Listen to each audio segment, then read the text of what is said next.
Hello friends, previous lectureला आपण last point in ergonomics causes and reduction of fatigue त्याच्या अगोदर आपण बघितलं होतं टाइप्स ऑफ फटीग. त्याच्यामध्ये दोन टाइप्स फटीगचे होते, physical fatigue and mental fatigue. Systems of fatigue बघितलं होतं. त्यानंतर आपण बघणार आहे कॉजेसेस अँड रिडक्शन ऑफ फटीग. कोणकोणती कारणं आहेत आणि ती कशी आपण तो फटीग जो आहे तो कसा कमी करणार आहे. Okay, first long hours of work. म्हणजेच काय, वर्किंग टाईम जो आहे तो कसा आहे, long hours of work increase fatigue to the worker. याच्यामुळं काय होणार आहे, फटीग इन्क्रीज होणार आहे. म्हणजे त्याचा जो इंटरेस्ट आहे, वर्किंग इंटरेस्ट जो आहे तो कमी होणार आहे. त्याची स्ट्रेंथ जी आहे, वर्किंग स्ट्रेंथ, कॅपॅबिलिटी, ओके, ही जी आहे ती कमी होणार, रिड्यूस होणार आहे त्याच्यामुळं. Okay, if the length of the working hours is reduced then the average hourly output increases.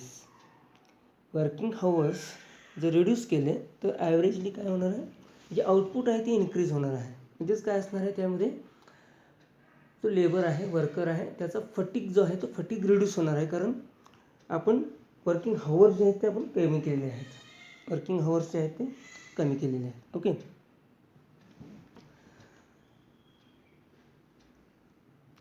Simple वर्ड्समध्ये काय म्हणायचं, fatigue is reduced when working hours are reduced.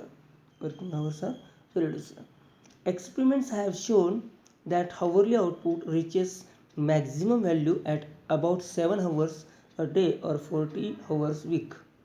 However, there may be little variation depending upon the type of work. Actually, maximum value at about 7 hours a day.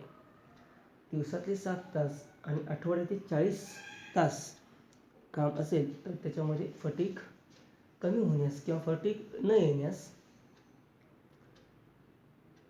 येणार नाही, वर्करला fatigue येणार नाही. Okay, म्हणजेच little variation असेल, म्हणजे थोडंसं variation त्याच्यामध्ये होईल, म्हणजे 7 ते 8 तास होईल. आता आपण जे बघतोय ते आपण जे वर्कर लोक जे करतात, म्हणजे आपल्या MIDCमध्ये वगैरे, त्यांचा वर्किंग हवर्स आहे 8 हवर्स. वर्किंग हवर्स किती आहे, 8 हवर्स. एक शिफ्ट जी आहे ती 8 तासांची एक शिफ्ट आहे.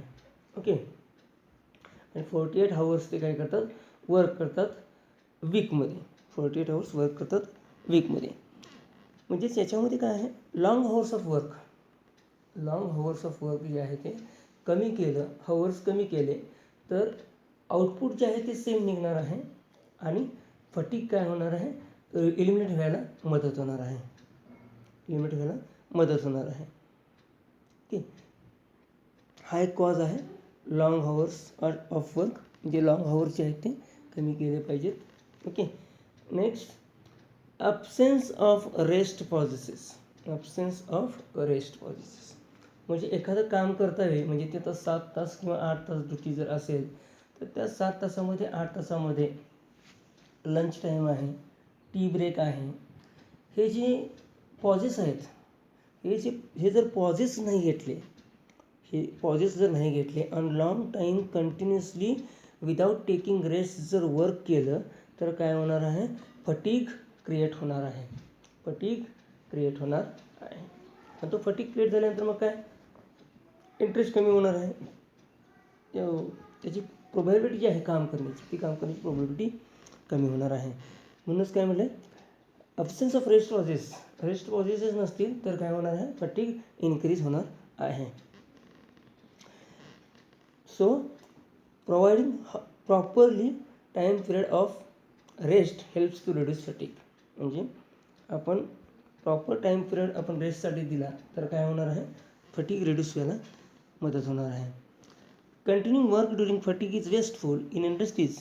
Rest period should be inserted Wien the work curve starts to show decrement to maintain the optimal output and avoid fatigue. म्हणजे याच्यामध्ये सुद्धा too long rest pauses are disadvantages because loss of warming will occur when worker remains away from work for a long time. आता याच्यामध्ये proper rest जर नाही घेतली म्हणजे long rest घेतली, लॉंग पॉज घेतला, तर काय होणार, ते डिसएडवांटेज असणार आहे, ते डिसएडवांटेज असणार आहे. Okay. Research in this regard has shown that 5 minutes rest pause after every 80 minutes work is most desirable. म्हणजे 80 मिनिटानंतर काय केलं पाहिजे, आपण 5 मिनटं पॉज घेतला पाहिजे. हे डिझायर केलेलं आहे, तर हे कॉजेसेस आणि reduction fatigue. Improper working condition.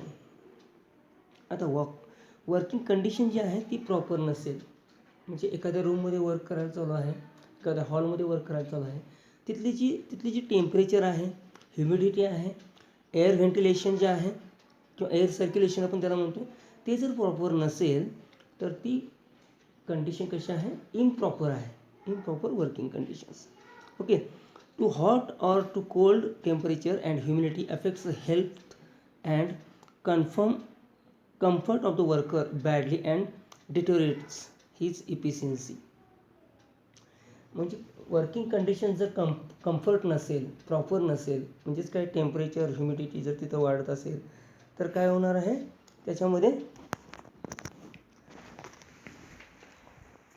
Fatigue increase होणार आहे, किंवा प्रॉपर कंडिशन नसणार आहे वर्क करण्यासाठीची. म्हणजे ती प्रॉपर कंडिशन तिथं प्रोव्हाइड केली पाहिजे, okay. In order to reduce fatigue, it is necessary to maintain the correct room temperature and humidity in the workplace. Room temperature and humidity correct पाहिजे, proper पाहिजे. Fatigue can also be reduced by improving ventilation so that polluted air is eliminated and fresh air is admitted into the factory. तर polluted air जी आहे ती escape झाली पाहिजे आणि fresh air enter झाली पाहिजे व कामाच्या रूममध्ये किंवा त्या फॅक्टरीमध्ये किंवा इंडस्ट्रीमध्ये. Okay. Next, improper working method. तर याच्यामध्ये working method, inefficient working methods, bad arrangement of machines and tools are responsible for waste of effort and the increase of fatigue on the part of the operator. आता arrangement, machine arrangement जे आहे किंवा tool जे आहेत ते responsible आहेत ही improper working मेथडला. जर arrangement व्यवस्थित नसेल त्यावेळी काय होणार आहे, फटीग वाढणार आहे. म्हणजे त्याच्यामध्ये मुवमेंट जास्त असेल, एखादं मशीन वर्क जे आहे सिक्वेन्शियली वर्क आहे, पण त्याच्यामध्ये मशीन्स ज्या आहेत त्या ऑपरेशनच्या सिक्वेन्सनुसार मशीन नाही, तर काय होणार आहे, त्याच्यामध्ये फटीग इन्क्रीज होणार आहे. ती जी मुवमेंट असणार आहे ती वेस्ट मुवमेंट असणार आहे. Okay. Bad designs arrangements of the machines will also involve unnecessary movements of the body parts of the operator causing fatigue. काय होणार आहे, त्याच्यामुळे फटीग क्रिएट होणार आहे. ओके. आता एखादा सिक्वेन्स एक्झाम्पल आपण जर बघितलं, लेथ मशीनवर एक वर्क आहे, ते झाल्यानंतर काय आहे, मिलिंग मशीनवर एक वर्क आहे, त्यानंतर काय आपण करणार आहे, त्या CNCला यूज करणार आहे. तर त्याच्यामध्ये लेथ मशीन एके ठिकाणी आणि मिलिंग मशीन त्याच्यापासून कुठंतरी लांब, CNC मशीन त्याच्यापासून कुठंतरी लांब असं जे आहे, त्यावेळी काय होणार आहे, अननेसेसरी मुवमेंट होणार, वर्करची जी आहे ती अननेसेसरी मुवमेंट होणार आहे.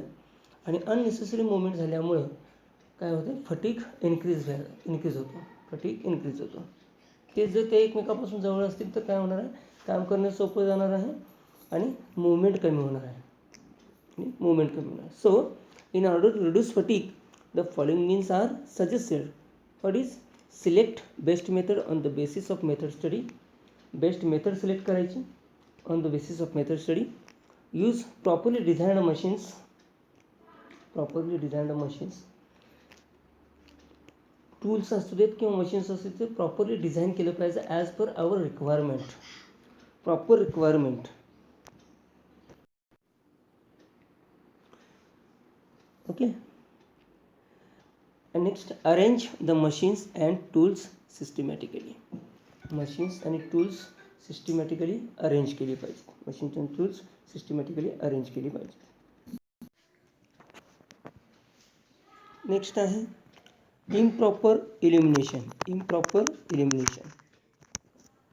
Improper illumination. Improper and inadequate illumination causes heavy strain on the eyes of workers and thus results unnecessary fatigue. तर याच्यामध्ये इल्युमिनेशन म्हणजेच काय, लाईटिंग सिस्टीम जी आहे, लाईटिंग सिस्टीम जी आहे जे आपल्याला तिथं आपल्या डोळ्याने जे बघावं लागणार आहे ते बघायला आपल्याला त्रास नाही झाला पाहिजे. जर तसा त्रास झाला, इम्प्रॉपर इल्युमिनेशन असेल तर काय होणार, अननेसेसरी फटीग क्रिएट होणार आहे. अननेसेसरी फटीग क्रिएट होणार आहे. म्हणजेच काय, तिथं जी लाईट आहे, लाईट ती कशी पाहिजे, प्रॉपर पाहिजे. It should be of proper intensity. Proper इंटेन्सिटीनं तिथं लाईट अवेलेबल पाहिजे. म्हणजे जी आपल्या डोळ्यांना जो त्रास होणार आहे तो त्रास होणार नाही आणि अननेसेसरी फटीग क्रिएट होणार नाही. Excessive noise. Excessive noise. Excessive noise at the workplace adversely affects output and increases unnecessary fatigue. Excessive noise म्हणजे नॉईज म्हणजे आवाज. आवाज जो आहे तो तिथं मेंटेन असला पाहिजे. त्या जर नसेल मेंटेन तर अननेसेसरी फटीग क्रिएट होणार आहे. As far as possible noise and vibrations should be minimise. Noise आणि व्हायब्रेशन्स असं पाहिजे, मिनिमाइज असलं पाहिजे. Unhealthy working conditions. Unhealthy working conditions. Unhealthy working conditions. Okay. Fatigue is intimately connected with health if the occupationally conditions are such that they do not promote good health and they are also conducive to fatigue. Working conditions जी आहे, working conditions ती कशी पाहिजे, maintain असली पाहिजे. Maintain असली पाहिजे.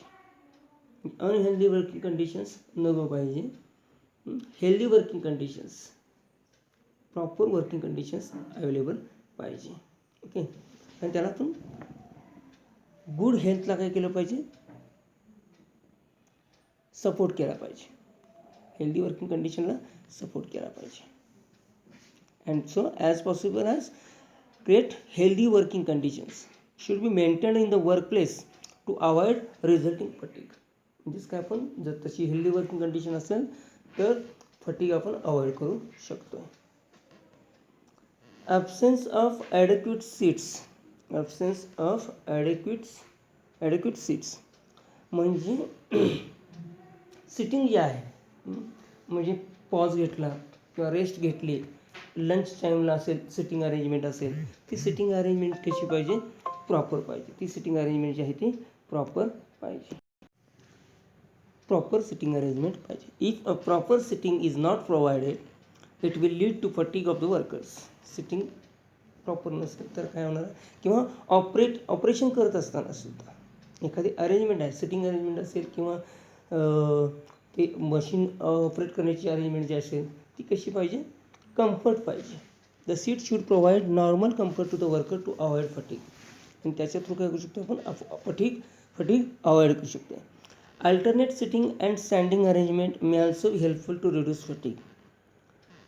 Alternate arrangement पण पाहिजे, सिटिंग अरेंजमेंट अल्टरनेट पण पाहिजे. म्हणजे स्टँडिंग अरेंजमेंट जी आहे ती कशी पाहिजे, प्रॉपर पाहिजे. त्या थ्रू आपण काय करू शकतो, अवॉइड फटीग अवॉइड करू शकतो किंवा रिड्यूस करू शकतो. ओके. लो मोरले मीन्स त्याच्यामध्ये जी आता वर्कर्स आहेत, ग्रुप ऑफ वर्कर्स, त्यांना आपल्या कामाविषयी, कामाच्या पद्धतीविषयी काय केलं पाहिजे, मोटिवेट केलं पाहिजे. काय केलं पाहिजे, मोटिवेट केलं पाहिजे. त्यांच्यामध्ये क्रिएट एन्थुझियाझम फॉर दिस वर्क, म्हणजे त्यांचा उत्साह वाढवला पाहिजे. ह्या जर गोष्टी आपण नाही केल्या तर काय होणार आहे, फटीग क्रिएट व्हायला, म्हणजे फटीग वाढणार आहे. त्यांना काय केलं पाहिजे, प्रमोट केलं पाहिजे. एखादं काम करण्यासाठी काय केलं पाहिजे, प्रमोट केलं पाहिजे. Which are conductive to low morale are also conductive to fatigue. Morale म्हणजेच काय? प्रोत्साहन प्रोत्साहन किंवा मोटिवेशन किंवा ट्रेनिंग हे जे आहे ते म्हणजे काम करण्याविषयी त्यांना सर्व माहिती पाहिजे आणि त्यांना आपण प्रोत्साहन दिलं पाहिजे. म्हणजे मॅनेजमेंट असेल किंवा एम्प्लॉयर असेल, ओनर असेल, त्यांना काय केलं पाहिजे? त्यांना मोटिवेट केलं पाहिजे. High morale can help to reduce fatigue among the workers. आपण ते जर वाढवलं, मोटिवेशन किंवा ट्रेनिंग, ओके, म्हणजे ह्या ज्या सुविधा जर त्यांना आपण दिल्या, फॅसिलिटी आपण त्यांना जर दिल्या, तर काय होणार आहे? तिथं फटीग रिड्यूस व्हायला मदत होणार आहे. Management should take proper care in maintain high morale among their employees. आणि ही जी काळजी आहे ती मॅनेजमेंट किंवा एम्प्लॉयर किंवा ओनर यांनी घेतली पाहिजे. ओके, तो हाय मोरल जे आहे तो मेंटेन ठेवण्याचं काम यांच्या थ्रू झालं पाहिजे. Okay, employer and employee relationship.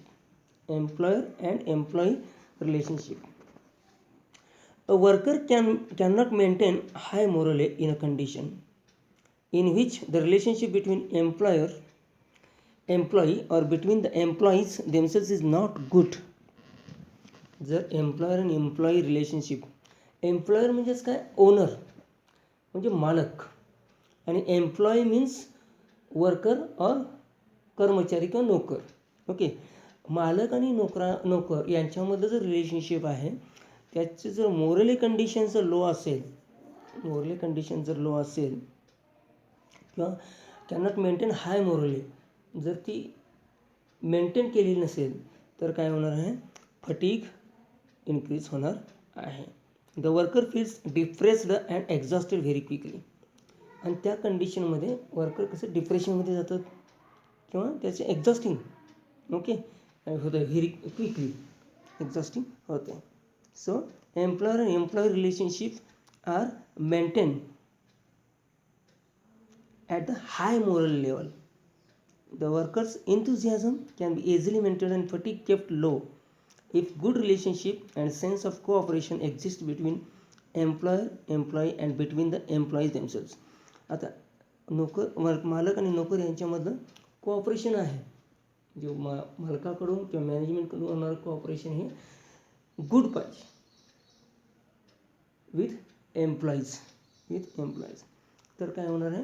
Fatigue reduce व्हायला मदत होणार आहे आणि त्यांचा एन्थुसियाझम जो आहे तो वाढवला पाहिजे वर्किंग करण्याचा. Okay, thank you friends. Chapter number 3 ergonomics is completed. Okay, next chapter number 4 in industrial engineering and quality control discuss will be next lecture. Thank you.